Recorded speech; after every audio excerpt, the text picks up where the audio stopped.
Tim pembebasan lahan mulai mengukur lahan proyek strategis underpass Surabaya, dan warga meminta tanahnya dihargai 55 juta per meter persegi, harga yang sangat fantastis. Berikut ini informasi selengkapnya.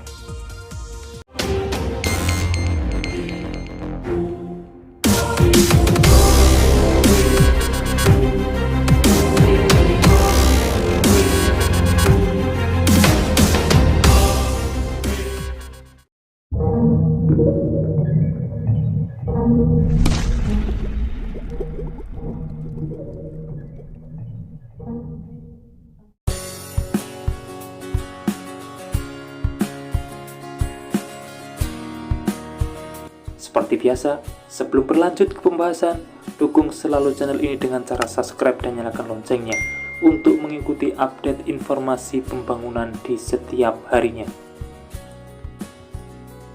Proses pembebasan lahan untuk proyek strategis underpass di Bundaran Dolok, Surabaya sampai pada babak krusial. Setelah warga sepakat relokasi, warga mulai memberlakukan tarif tanah mereka. Tidak hanya tanah tapi juga bangunan yang saat ini ditempati. Ada sebanyak 22 persel rumah yang saat ini ditempati kampung yang terhimpit Bundaran Dolok ini. Sedikitnya 35 kakak yang berada di kampung Jemur Gayungan yang berhimpitan dengan Taman Pelangi. Kampung mereka akan dibangun underpass untuk mengurai macet tahunan di Bundaran Dolok atau Taman Pelangi ini. Ketua RT 01 RW 03 Jemur Gayungan Anom Janardana pada Kamis 15 Februari 2024 mengatakan, pertemuan dengan Pemkot melalui kelurahan dan kecamatan sudah dilakukan. Kampungnya juga sudah diukur-ukur. Sudah penetapan harga, pihaknya bersama warga yang lain meminta harga tanah 5 kali harga NJOP. Saat ini, nilai jual objek pajak atau NJOP tanah di kampung tersebut di kisaran 10,5 juta per meternya. Artinya kalau warga meminta 5 kali harga NJOP, itu berarti 55 juta per meter persegi. Sementara luasan paling kecil rumah warga di Bundaran Dolok itu paling kecil 5 kali 10 meter. Artinya dengan ukuran kecil, warga bisa diperkirakan mendapat UGR sebesar 2,7 miliar. Namun, Ano mengatakan bahwa harga tersebut sifatnya masih tawaran warga. Dirinya akan membuka komunikasi dengan tim appraisal Pemkot Surabaya. Saat ini tahapan penentuan harga tanah ini tengah berlangsung. Relokasi harus dilakukan karena proyek pemecah macet tahunan Bundaran Dolok itu akan melintasi kampung Jemur Gayungan. Pemkot dan pemerintah pusat sudah sepakat memulai proyek itu pada 2024 ini. Bisa dibangun flyover atau underpass. Pemkot yang akan membebaskan lahannya, sedangkan pusat pengerjaan konstruksinya. Tahap terkini sudah 2 kali pertemuan terakhir sudah digelar bersama warga. Pertemuan tersebut masih membahas soal luasan setiap pemilik persil. Bahkan warga menyebut juga sudah melibatkan BPN untuk memastikan batas dan luasan setiap tanah milik warga.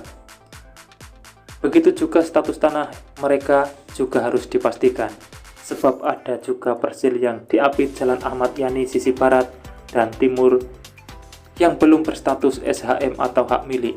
Status ini akan menentukan nilai ganti rugi. Galis Riawan, warga yang lain mengungkapkan bahwa pihaknya tetap akan manut apa yang menjadi ketentuan dalam relokasi atau pembebasan lahan.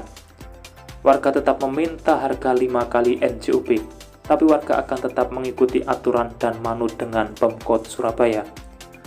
Warga Jemur Gayungan dikatakan selama ini tunduk dengan aturan Pemkot. Saat proyek Frontex Road, kampung mereka terpangkas 3 meter juga manut. Sementara wacana relokasi yang saat ini sudah berproses sebenarnya juga wacana lama. Anom dan Galih membandingkan dengan harga tanah di Mer yang saat ini sudah menembus 35 juta per meternya. Dengan kelas jalan di tengah kota Jalan Ahmad Yani itu, Warga menganggap harga 55 juta per meter sudah pantas, karena belum tentu setelah menerima ganti rugi bisa dapat rumah kembali. Warga ingin tetap jadi warga ber-KTP Surabaya, tidak mau pindah luar Surabaya karena dapat rumah di sana. Beredar kabar, appraisal dari Pemkot nilainya adalah 2 kali NJOP, dan nanti bisa diambil titik tengahnya. Warga tidak kaku dan masih bisa dilobi. Mintanya warga 5 kali NJOP itu tadi. Kalau 2 kali mungkin tidak mau. Kenapa Pak? Ya kan kalau dulu 2010 kan 2 kali, kalau sekarang tahun 2023 kalau bisa 5 kali NJOP. 11 dikalikan 5 itu kan kelihatan. Kan di sini kan beda-beda, ada yang ikut Ahmad Yani sama ikut Gubernur Gayu. Yang ikut Ahmad Yani ya beda lagi nanti kan hitungannya. Sebenarnya itu harus segera dieksekusi Mas. Ya soalnya di sini itu faktor lingkungan itu juga kurang baik juga. Karena di sini kan kebanyakan itu anak kecil sama orang tua. Jadi untuk mobilitas mulai mengaji, mulai ke pasar, mulai sekolah itu harus melewati jalan besar. Tapi di samping dengan itu, untuk acara pembebasan lahan ini harus sesuai dengan harga yang ditentukan oleh masyarakat sekitar. Demikian informasi yang dapat saya sampaikan untuk saat ini. Jangan lupa pantau terus channel ini untuk mendapatkan update selanjutnya. Dan terima kasih telah menonton. Saya pamit undur diri.